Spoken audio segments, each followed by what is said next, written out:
आदाब।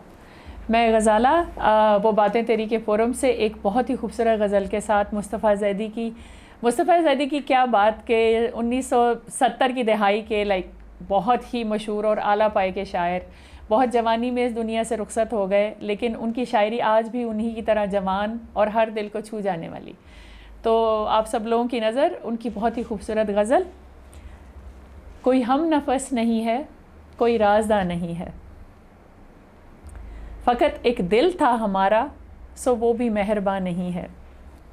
मेरी रूह की हकीकत मेरे आंसुओं से पूछो, मेरी रूह की हकीकत मेरे आंसुओं से पूछो, मेरा मजलिस सी तबस्सुम मेरा तर्जुमा नहीं है। किसी आँख को सदा दो, किसी जुल्फ़ को पुकारो, किसी आँख को सजा दो, किसी जुल्फ़ को पुकारो, बड़ी धूप पड़ रही है, कोई साहिबा नहीं है। इन्हीं पत्थरों पर चलकर घर आ सको तो आओ, मेरे घर के रास्ते में कोई कहकशां नहीं। आदाब।